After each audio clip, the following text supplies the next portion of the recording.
Welcome to Mindful Talk, brief conversations about mindfulness in the workplace and at home. I am your host, Lauren Wessinger. And I'm your host, Misti Anderson. And this podcast is brought to you by the Mindful Project.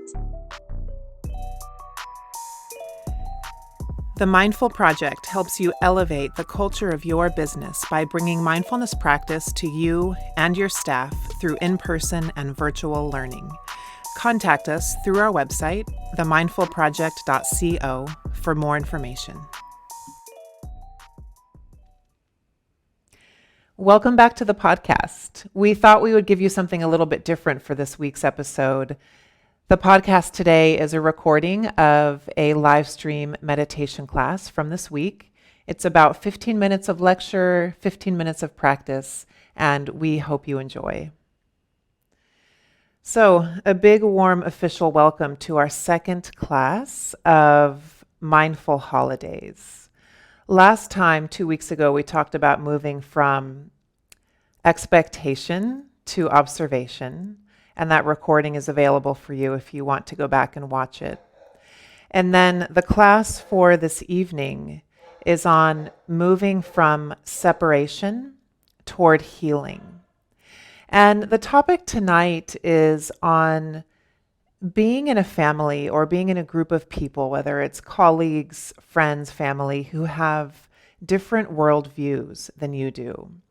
This is such a timely topic in this era that we're living in. It's probably always a timely topic, but we essentially want to change how this friction lives in our body, so that we don't have to not find beauty when we're together with certain people, but we can still coexist in a way that feels, the best way to describe it is has a little less friction inside, in both body and mind.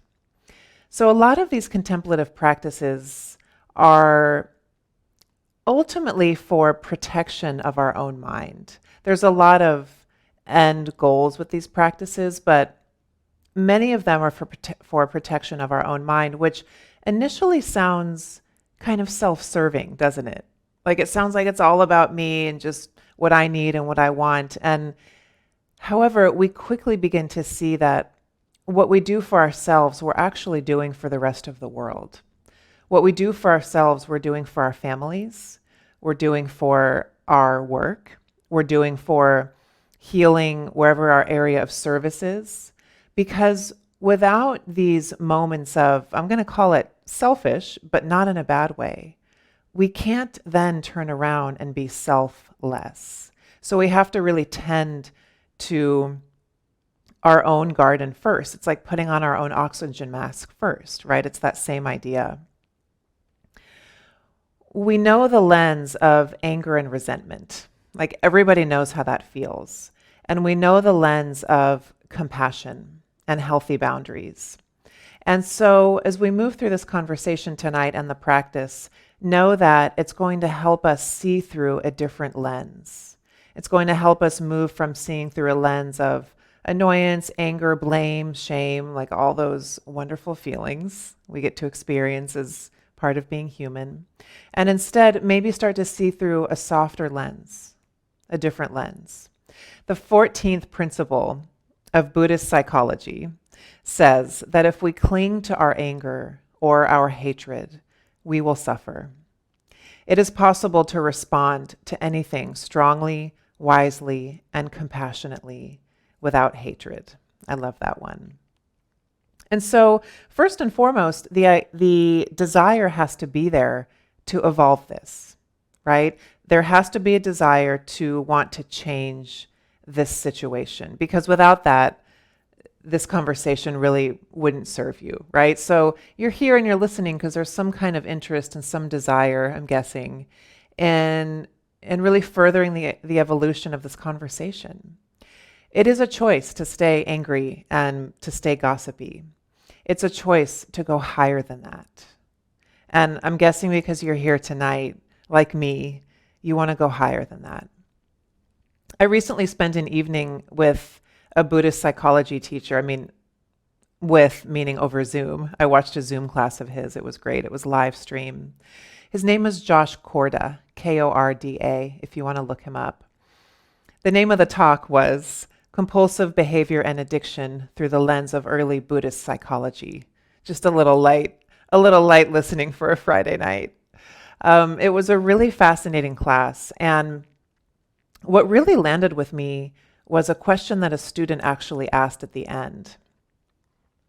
This young man was having a hard time with some of his deep and intense anger toward anyone in his life with a different political or worldview than he. Like, he was really struggling with his hard inner stance on it. It was causing him some pain and some suffering. So Josh's answer to this young man, he must have been, I don't know, early 20s, was one of perspective. He offered this young man perspective that really landed with me too, and I'll share it with you. He said that asking somebody to understand an opposite worldview or even change worldviews is asking somebody to leave their tribe. It's asking them to break away from their community, to break away from their people, to leave their support system. He said that overall, regardless of what you think should happen in this world, whatever side you're on, he said overall, this is all driven by emotion, so much more than logic or what's, quote, right. It's almost all based in emotion. And because of that, how that lives in the brain, plus this deeply held communal tribe thing that I just mentioned, it's almost impossible to change somebody's mind about this, about worldview beliefs. It's so deeply embedded that, I don't know, 1 in a million, maybe somebody would actually change their mind based off your preaching and pleading and your logic and all the arguments you have. It's never going to happen. And I don't know about you, but for me, that gave me a big sigh of relief. Like, I'm not trying to change anybody's mind around here. I'm just trying to coexist as best I can, conserve my energy so I can serve where I can actually be of use. Do you know what I mean? That's a really different thing than going to battle with somebody every time you're with them, which is a total waste of energy, I think. So while it might sound disappointing that this 1 in a million, because of how this is sitting in the brain, because of our tribal thing, I don't think it's disappointing. I don't think that's bad news at all.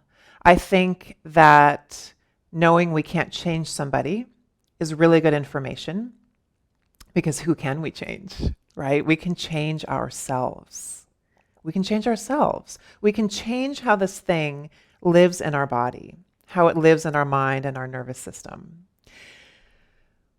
When we move into blame, when we put someone or a group of someones in a category, we are putting them in a category. In mindfulness training, it's called the unreal other. The unreal other. And we unreal other people a few ways. One is the news, right? I think it's a way that we protect our heart and our mind from some of the world's pain. Like, you might see the news, a story about something that happened halfway across the world that's deeply tragic, yet some part of us can read that and say, oh, what a shame. Or, oh, for the grace of God, there go I, and we just go along with our day, right? That's a protective mechanism that we hold in our nervous system and in our mind. And that's one way that we unreal other people, right?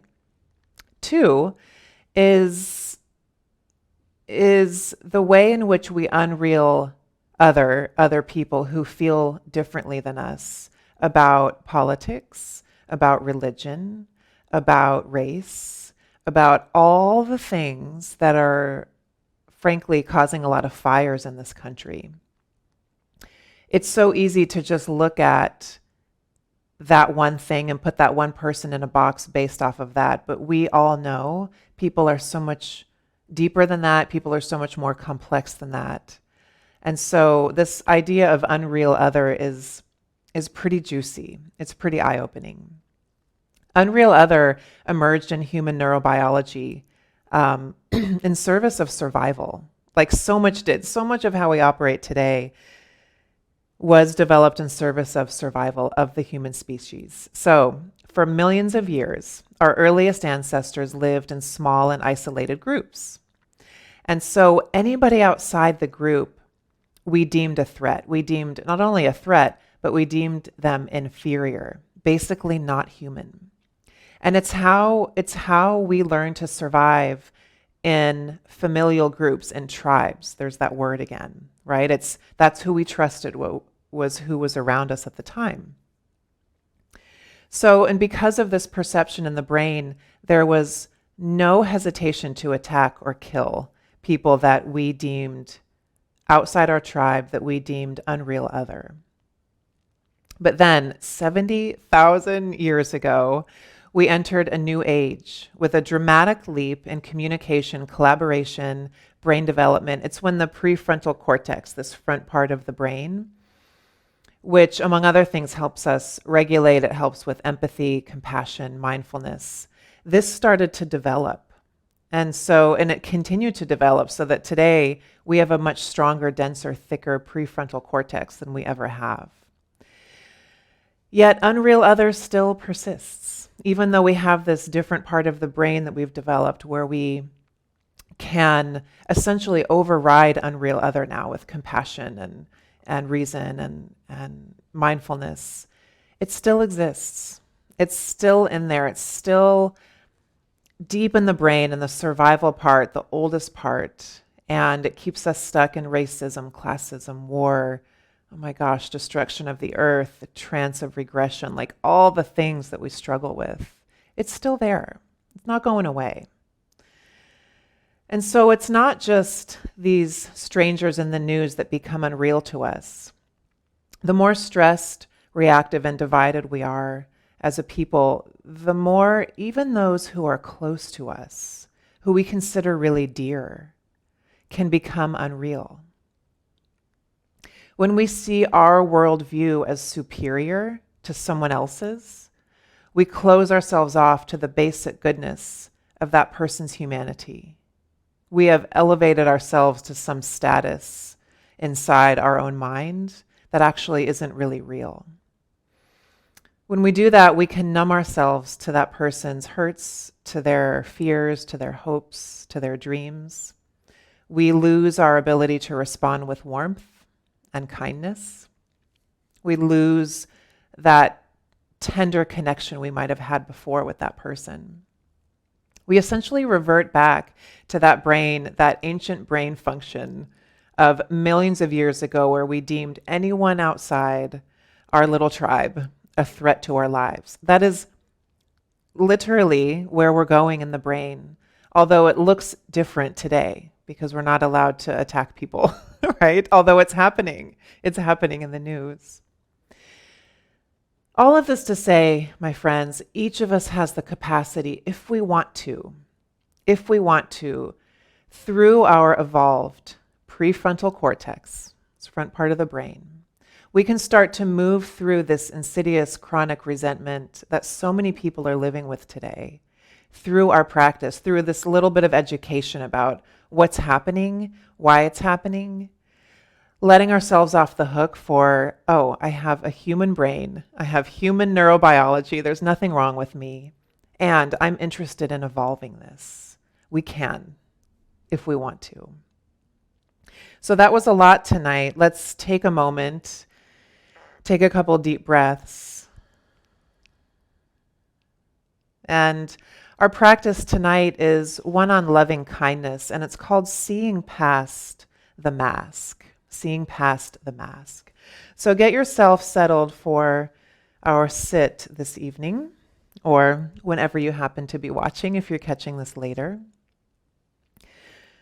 Again, sit up tall and dignified, but peaceful and at ease in the body. And I do invite you to close your eyes tonight. Take a moment to settle into body and to settle into breath.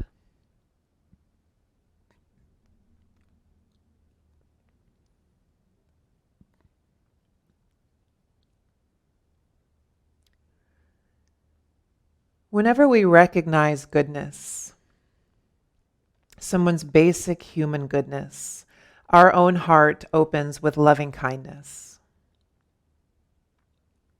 And as I mentioned in the beginning of this conversation this evening, that's changing the lens through which we're seeing. It's softening our inner stance.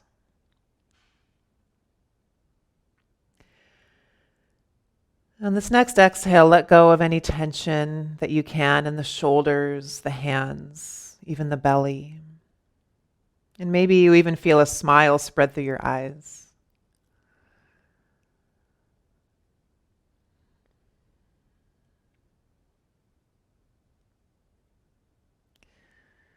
Feel the weight of your hands resting on your thighs, in your lap, wherever they may be.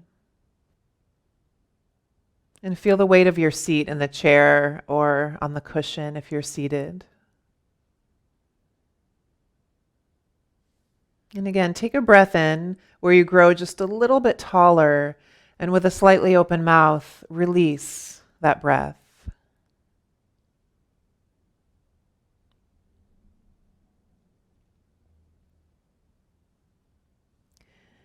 I invite you to bring into your heart somebody who you love.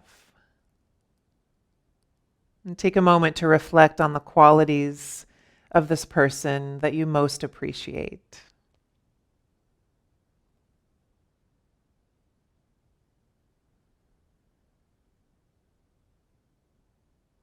Picture this person when he or she is feeling love for you, and be aware of his or her essence as good and wakeful and caring.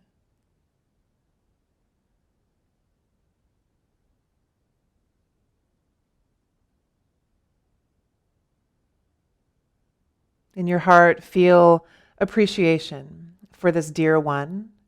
And I will give you a few phrases to say to this person silently in your own mind as you keep them close in your heart. So the first phrase, as you keep this person close, say to them, "May you feel safe and at ease."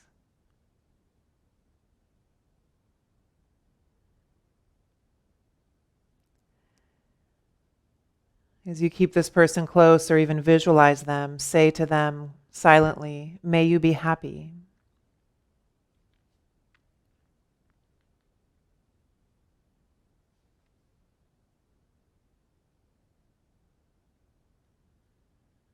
Silently say, "May you touch great and natural peace."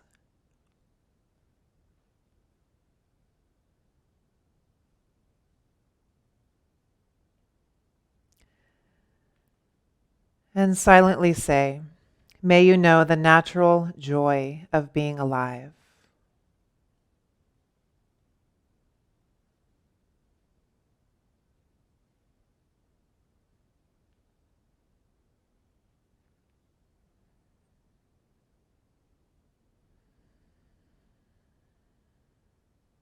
Imagine how it might feel for this person to experience the fruit of this blessing from you, the fullness of love, self-acceptance, peace, joy, freedom.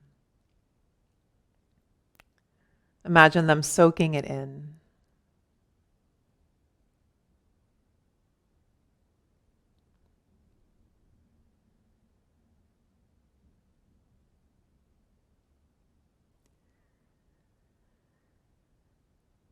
And now widen your circle of caring by bringing to mind a neutral person.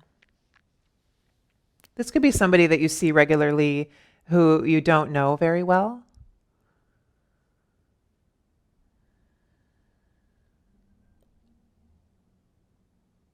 And just take a moment to recall how this person looks, how this person moves, how this person speaks.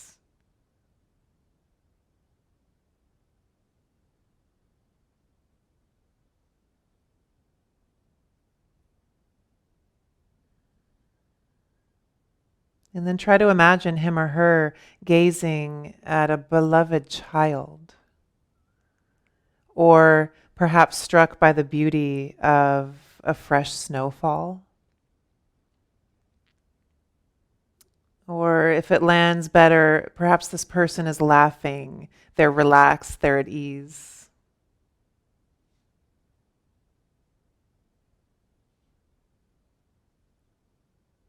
And remind yourself that he or she wants to be happy and does not want to suffer.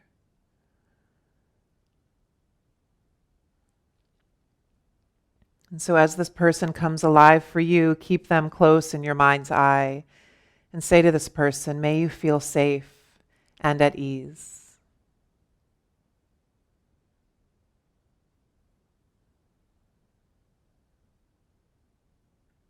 May you be happy.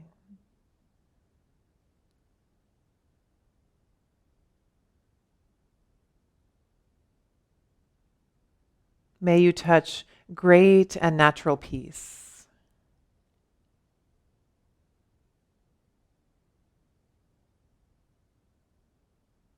And may you know the natural joy of being alive.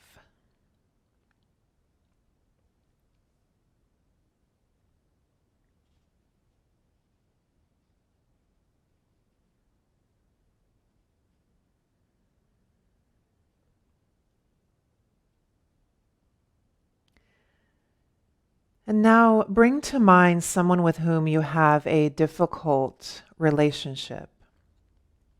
This could be somebody who evokes anger, fear, or even hurt, but maybe don't go to the absolute hardest unless you feel resourced enough to do that tonight.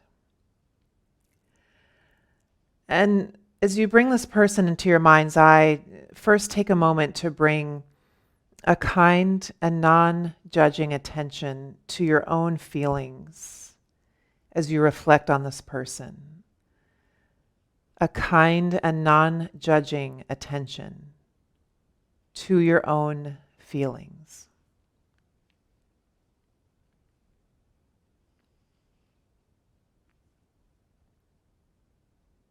And then as you turn toward this person, try to see past the mask. Look to see some aspect of his or her basic goodness.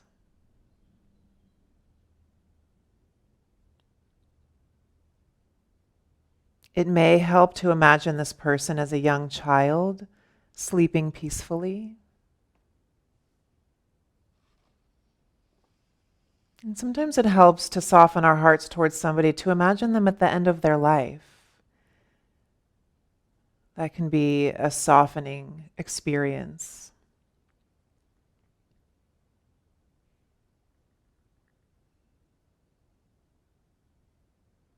Can you recall something about this person that you admire? Some quality of dedication or caring or creativity?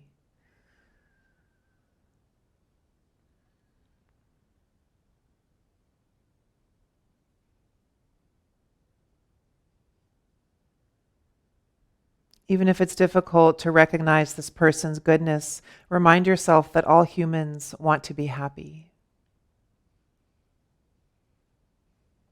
All humans want to avoid suffering.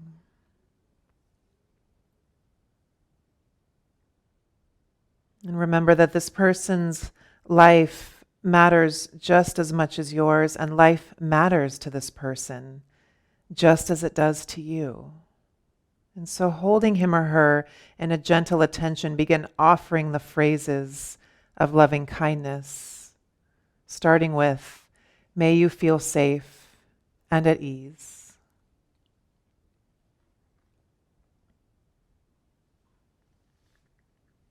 May you be happy.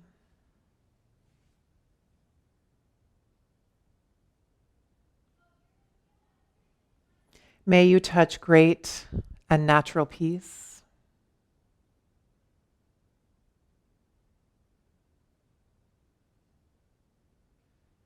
And may you know the natural joy of being alive.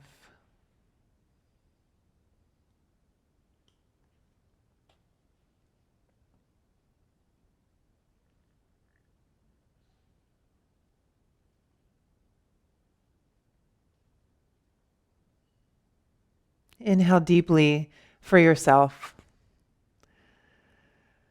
Exhale completely.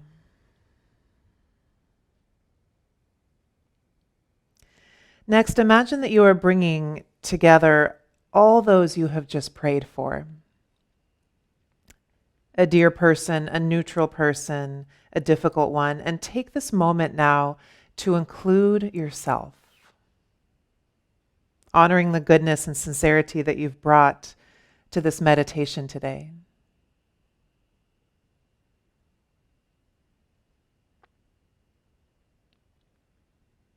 Holding yourself and these others in your heart. Sense your shared humanity, your vulnerability, and basic goodness.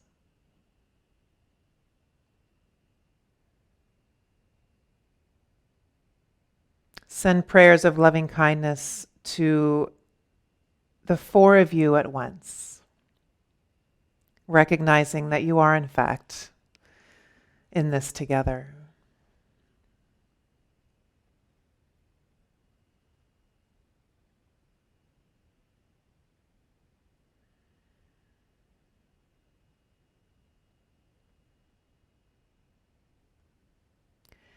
The last step of this meditation, as we near the end, is to allow your awareness now to open out in all directions, in front of you, to either side, behind you, below you, and above you. In this vast space, sense that your loving presence is holding all beings.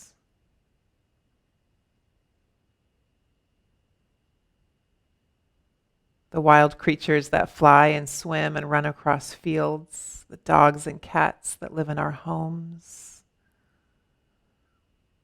the life forms that are threatened with extinction, the trees, grasses, and flowers, children everywhere, humans living in poverty and those with great riches, those at war, those at peace, those who are dying and those who are newly born. Imagine that you can hold the earth, our mother, in your lap and include all life everywhere in your boundless heart.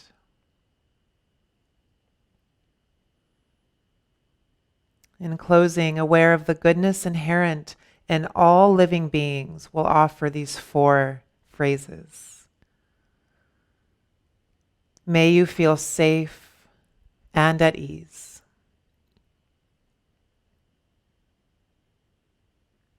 May you and all beings be happy. May you and all beings touch great and natural peace. And may you and all beings know the natural joy of simply being alive.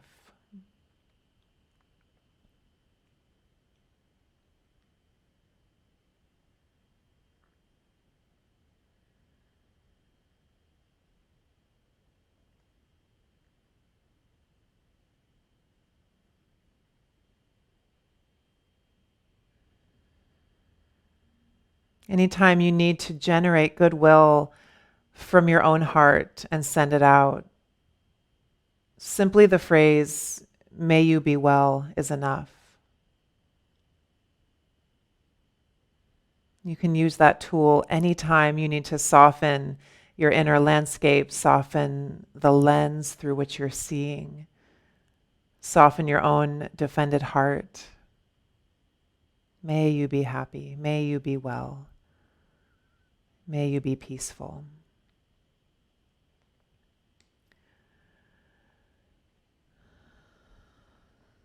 Receive a slow, nourishing breath in as you bring your hands to prayer, and as you let that breath go, gently bow your chin.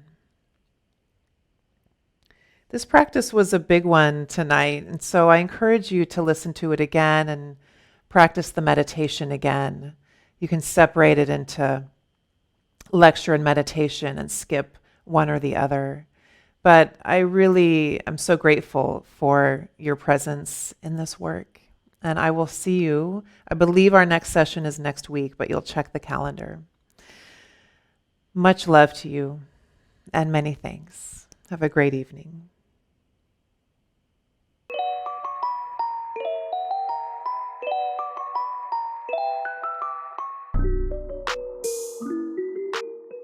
Thank you so much for listening to Mindful Talk. We don't take it lightly that you spent your time listening to our podcast, and we are forever grateful. If you'd like to support the podcast, please subscribe on your favorite podcast platform and leave us a rating and a review. Welcome to a more mindful way of living and working.